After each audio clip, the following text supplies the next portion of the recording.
Buenas tardes, muchas gracias por la invitación. Lo que voy a hacer hoy día son solamente algunos breves salpiques, por decirlo de algún modo, de una investigación que ya llegó a su fin, ¿no? Es una investigación comenzada hace 2 años, proyecto Fondesit, que es el centro de investigaciones, el único prácticamente que hay en Chile, y breves, solamente algunas cosas muy breves sobre la investigación, porque lo que voy a relatar brevemente también da cuenta de algunas de las reflexiones después del resultado de esta investigación.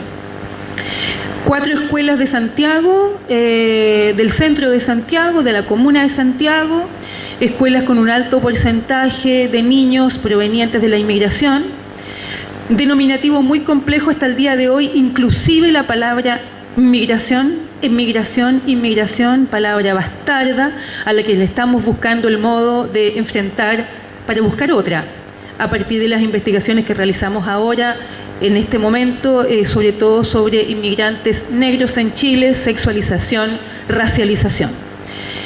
Primero que nada, todo un combate con los conceptos, por lo tanto con los autores, por lo tanto con las teorías, lo digo de partida.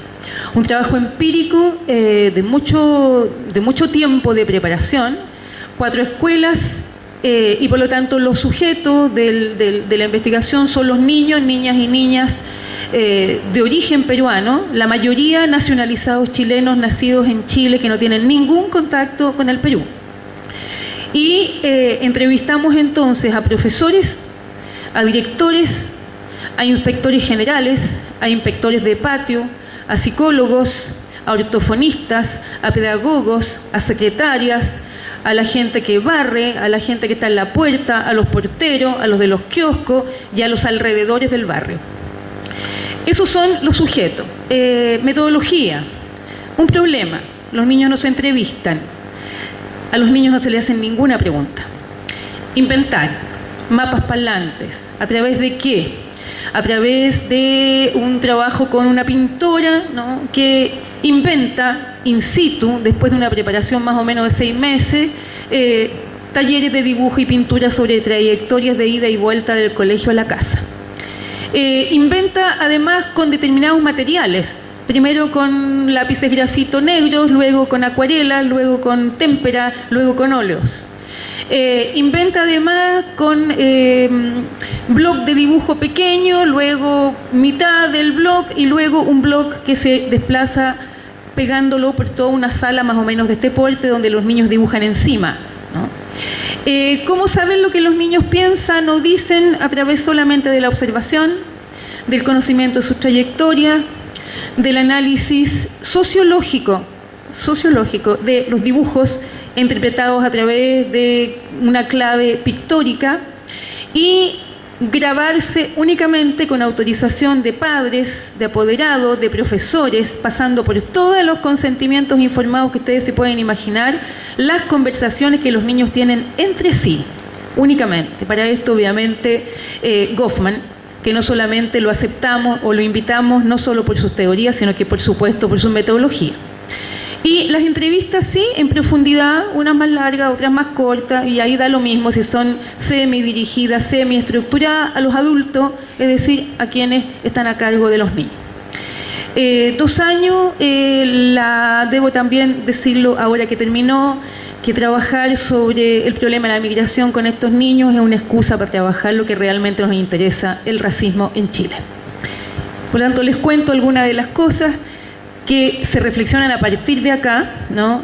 Y decirles, por supuesto, que los actos racistas son directos, indirectos, explícitos, verbales, gestuales, escritos, en donde los lugares de los profesionales, como los psicólogos, que los caracterizan por su olor, por su cercanía, por su horror, y decirles que si alguno de ustedes quiere conocer sobre la investigación y tener un vínculo con ella, estamos dispuestos a pasársela, porque no les voy a dar la lata de contarles toda una cocina que es bastante complicada, sobre todo cuando no sabemos cocinar muy bien. Bueno, primero que nada, ¿por dónde se parte? El fenómeno de la inmigración en Chile no es nuevo, ¿eh? Si bien no tiene nada que ver con la inmigración argentina, por ejemplo. Historia ligada a la Constitución de la Nación chilena.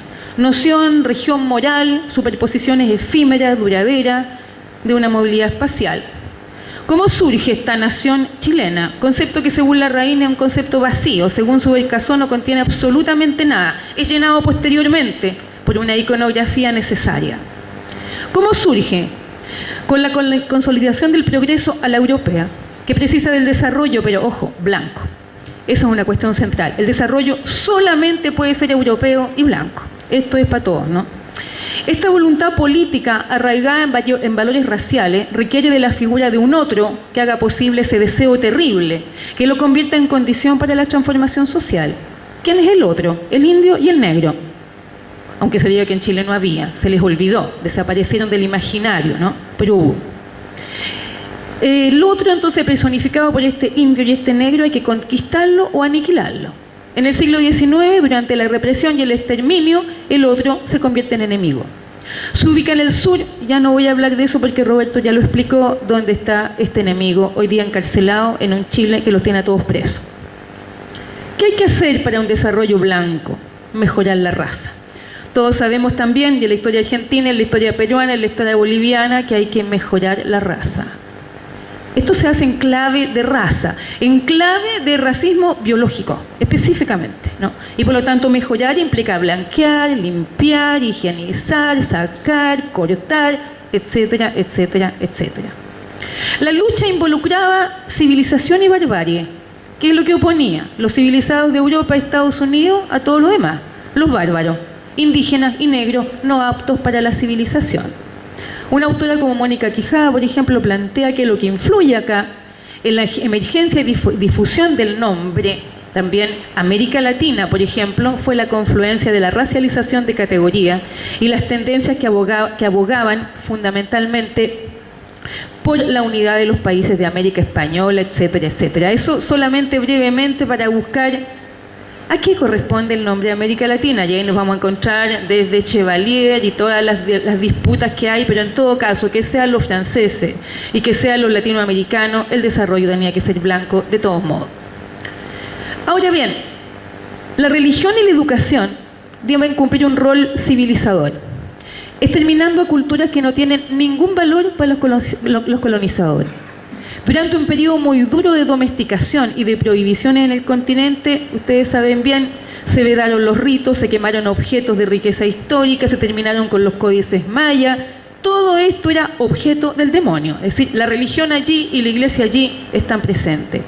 En este marco destaca el pensamiento de un señor que ustedes conocen seguramente mejor que yo, quien declarara públicamente su odio a la barbarie popular y al mismo tiempo todo su racismo. Me refiero a Domingo Faustino Sarmiento, refiriéndose él mismo a algunos mapuches.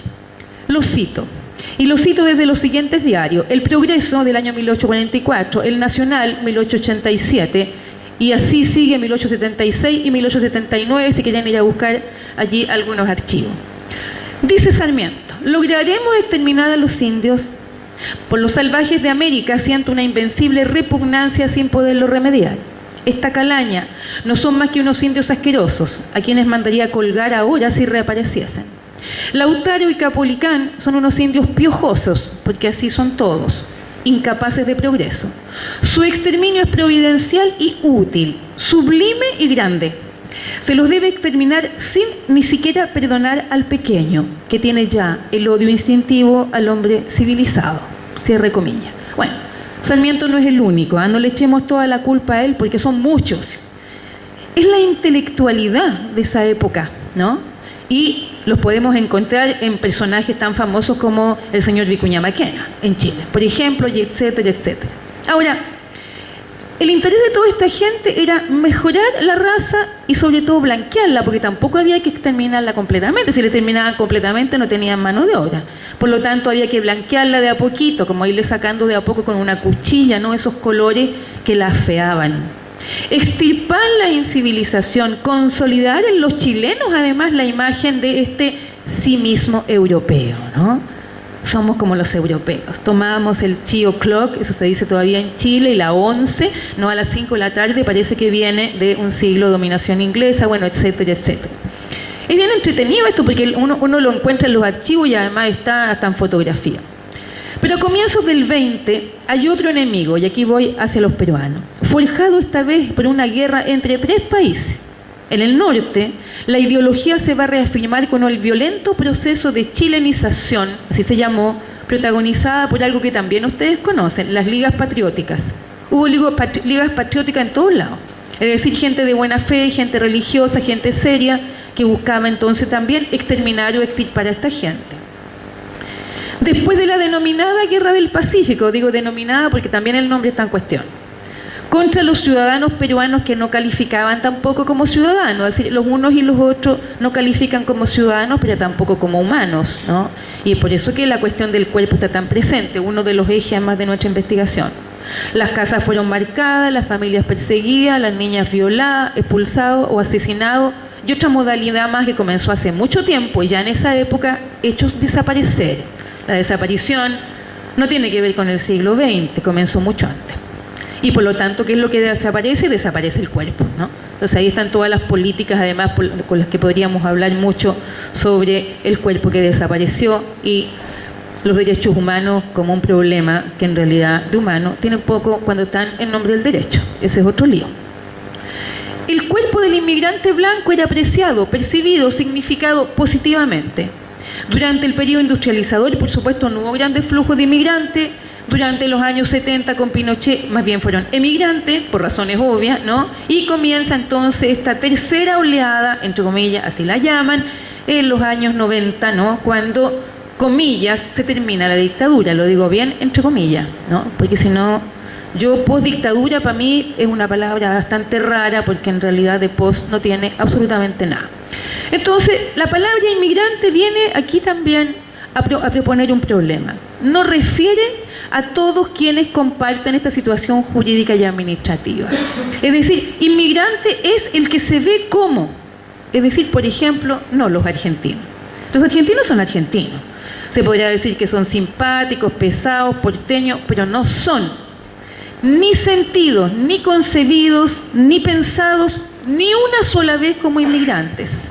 Y eso hay que dejarlo súper claro. Lo mismo pasa con muchos brasileros, lo mismo pasa con norteamericanos, franceses que están llegando además de todos los lados del mundo.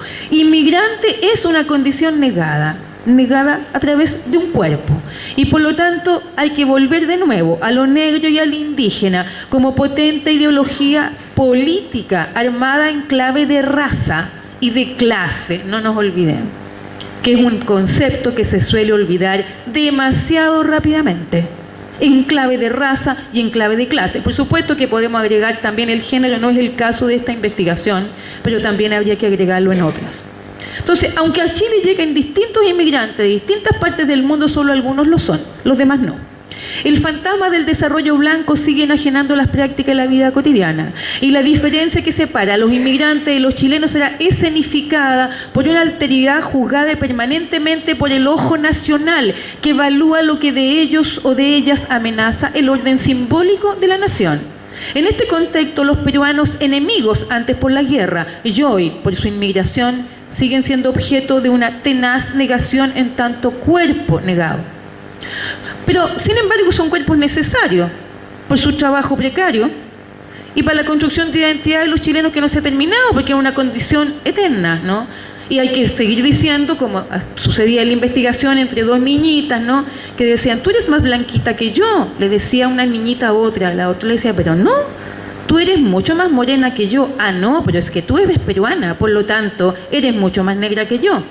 Es decir, el color del cuerpo tenía que ver con eso. Bueno, entre las cosas que hicimos fue observación de la piel, de gestos, de indicadores, de cómo se mueven los dedos, los ojos, bueno, etcétera, etcétera. Es decir, en este mismo imaginario están las políticas de inmigración incorporadas al hábitus chileno, y solamente hablo de allí porque no lo he hecho en otro lado. Es el no limitangere, nadie me toca, al que alude Brossá, por ejemplo, como fobia del contacto, que también la trabaja Goffman, ¿no? Con estos cuerpos marcados por la inmigración, por la historia de una inmigración negada que va mucho más allá del que hayan llegado en el año 90 con la crisis de Fujimori, en qué sé yo. Es decir, está presente en estas democracias inmunitarias que buscan resguardarse del otro para que no los contamine, ¿no? y que se despliega en un imaginario biológico que funda toda la desigualdad. El inmigrante peruano es producto de problemas externos, de situaciones que se le escapan, que produce discursos a los que no consigue escapar. Yo a este respecto, Abdelmadek Sayad, por ejemplo, con sus trabajos sobre el racismo, lo recomiendo fuertemente, ¿no? También él tiene unos trabajos muy interesantes al respecto y los cito. Oscilante al grado de la circunstancia entre el estado provisorio que lo define en derecho y la situación duradera que lo caracteriza de hecho, la situación del inmigrante se presta a una doble interpretación. A veces, como para no confesar la forma casi definitiva que reviste cada vez más la inmigración, solo se retiene de la calidad de inmigrante su carácter eminentemente provisorio en derecho.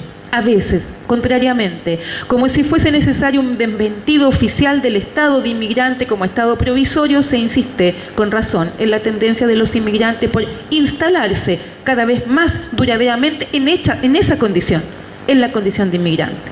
Es decir, el inmigrante es un cuerpo, fuerza de trabajo, todo junto, provisorio, en tránsito, por lo tanto revocable y completamente reemplazable. Su acogida es problemática y cínica, todo esto viene de la investigación.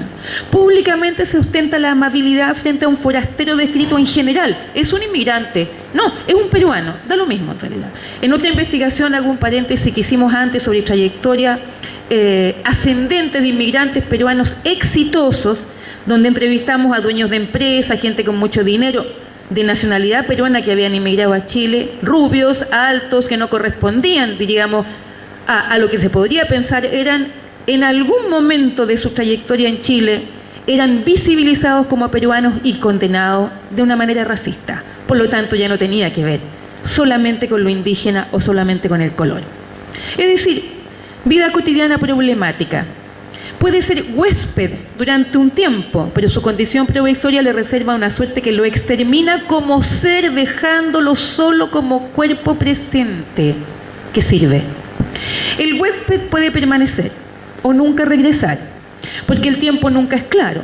Queda sujeto a las condiciones en que está. Entonces todo se vuelve provisorio: trabajo, vivienda, seguridad, acogida.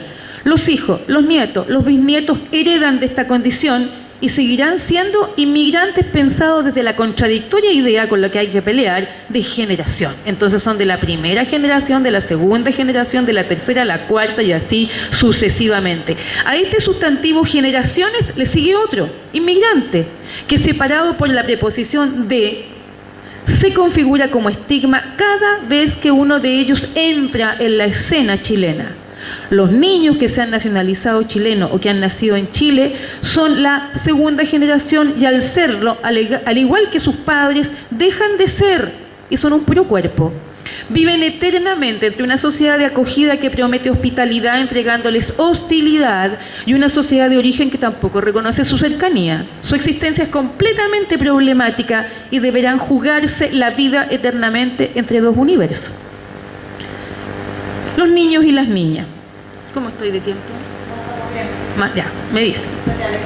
La migración peruana es joven y todos sabemos femenina. Laboral, aunque decir laboral es ridículo, porque la inmigración es laboral. Es decir, entendemos, y voy a pasar de largo por todas las condiciones que todos sabemos de la inmigración en general y la abundante literatura que no deja de hacer diagnóstico. Es tanta la literatura de los diagnósticos que yo siempre les sugiero a los estudiantes que pongan una frase y abajo a pie de página según y den el listado de personas que dicen exactamente lo mismo, donde no hay absolutamente nada nuevo. Lamento que a veces eso moleste a algunos, pero hay que ir a buscar cosas nuevas, cosas distintas, jugarse un poquito el pellejo con lo que uno hace, ¿no? Ahora, el problema está que estamos trabajando en escuelas. Y estamos con niños atrapados en esta condición heredada. Estamos con niños además que heredan de un sentir, de un hábitus también, acuñado en los padres, los familiares, los cercanos, que tiene que ver con olores, colores, sabores, que no tiene que ver necesariamente con esta interculturalidad, multiculturalidad, para que las escuelas hagan fiestas, cada uno su cosa, con sus bailes típicos y todo el mundo vaya feliz a comer distintas cosas a precio barato, ¿no? El problema está en la escuela. Institución que tiene la función esencial de inculcar a los niños valores morales e ideales educativos congruentes ¿con qué? Con el funcionamiento que debe tener en el lugar que le corresponderá después en la división del trabajo. Eso es lo que importa, para todos. Una dosificación de niños que se produce en la sociedad organizada entre la función homogeneizadora de la escuela, fundamental para integrar, y la exigencia de diferenciación para que tú seas un niño distinto y único y no sé qué más. La escuela divide y unifica simultáneamente, pero principalmente diversifica sin dividir. Ya, para que contarle lo que decía a mediados del 20 Talcott Parsons en su teoría general sobre la sociedad como sistema de personas, grupos y colectividades. Y podríamos seguir, ¿no? La meritocracia que funda las sociedades modernas legitima las jerarquías sociales que resultan, ojo, de la justa competencia, ¿no? La competencia es muy justa, entonces dejémoslo entre comillas. En un contexto de expansión económica, la escuela trabaja también económicamente para explotar ¿qué? Reservas, talentos, explotemos a los niños para que sean mejor y no sé qué. Por lo tanto, hay que considerar el lazo que hay entre la equidad con la que selecciona y la eficacia de su rentabilidad económica, aun cuando la educación se entienda y sienta como, ojo, vector de emancipación y de progreso, mecanismo de ascenso y de cambio social. En perspectiva funcionalista, los fundamentos de la socialización y la selección no se cuestionan. No se cuestionan tampoco la producción de diferencias que califican dejando a los niños en lugares asignados por el sistema político y económico. Estoy hablando de Chile, no pretendo nada más, donde todo se paga. Más que un lugar de vocación y de transformación, cumple un rol general de socialización, pedagogía racionalizadora, prácticas educativas que trabajan en pos de los privilegios culturales que termina por legitimar. Bueno, y por eso que Bourdieu-Passon plantea lo de la ideología carismática que supone que no hay clases sociales, y ese es el problema. Entonces todos somos iguales, ¿no? Y que el éxito o el fracaso dependen, y vamos, del sacrificio y la responsabilidad que tiene cada uno para asumir sus tareas en la escuela. Presentando al mundo una neutralidad alojada en un potente dispositivo que contribuye a reproducir la dominación a partir del arraigo del tiempo, hasta conseguir que la sociedad asuma como verdad una educación ya legitimada de antemano. Entonces, un espacio social ideal para reproducir las desigualdades sociales, al ejercer una enseñanza dada objetivamente, esto Bourdieu de nuevo, como violencia simbólica, la escuela impone la arbitrariedad cultural todo el tiempo. ¿Cómo lo hacen los niños? Nos preguntábamos entonces, que no pueden competir con un lugar que no conocen porque no saben. Y específicamente, ¿cómo lo hacen los hijos de inmigrantes? Ante ello, el horizonte educativo se nubla, porque si toda la sociedad ve a la educación como posibilidad que libera de la pobreza, incluidos los padres de estos niños verán, por lo tanto, a la escuela como el único lugar legítimo donde deben permanecer, y quedan completamente atrapados en la hospitalidad de la escuela, debiendo responder y devolver de algún modo siempre lo que se les ha brindado. Siempre hay que devolver algo a lo que se les dio. Pero hay algo más, es que aún triunfando, y vimos chicos que ganan los primeros concursos, los mejores, los que hablan mejor, los peruanos ganan todos los concursos de lenguaje, bla, bla, bla, aún ellos ganando quedan siempre fuera de lugar, siempre lo que denominamos, en clave también burdesiana, un lugar aparte, siempre en un a pesar de, que surge con o sin palabras. Bueno, y obviamente con Foucault, esta vez desde algo chiquitito, vigilar y castigar, ahí nomás articular el pensamiento sobre la educación de un poder de castigar que es paulatino, que es cotidiano, que castiga todos los días ubicado en un lugar más amplio, una anatomía política sin duda. La institución escolar contiene una producción de saberes disciplinarios fantásticos, que dan cuenta de una estrategia de poder muy parecida, y no cabe la menor duda, a la de las prisiones, los hogares de ancianos, los hospitales psiquiátricos, los internados, los regimientos, y podríamos continuar hoy día, incluso en algún momento decir ciertas universidades. Sistema de vigilancia, eje de la práctica de enseñar, de una relación pedagógica implementada como dispositivo de control que adiestra con seguridad política estos cuerpos pequeños cada día para que más tarde estos medios coercitivos sean conocidos y visibles para todos cuando expresen su obediencia, cuestión que podríamos trabajar en clave weberiana o también frankfurtiana. dependiendo de los intereses teóricos que tengamos. Microscopio de la conducta, completamente de acuerdo con Foucault. La institución escolar y estas escuelitas que se dicen a veces tan democráticas, ¿no? Domestican los cuerpos y los vuelven dóciles, especialmente los cuerpos de estos niños que son la diferencia todo el tiempo.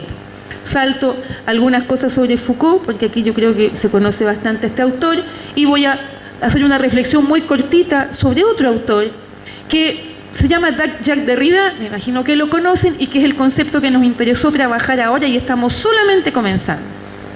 El concepto de hospitalidad, ¿no? A partir de la apología de Sócrates, Derrida muestra el lugar extranjero que éste se autodetermina cuando da cuenta de la forma que tiene que tomar su defensa en el país que lo ha acogido. ¿Se acuerdan que Sócrates tiene que defenderse?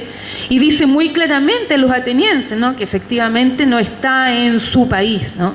Se encuentra en una dicotomía entre la acogida y la expulsión.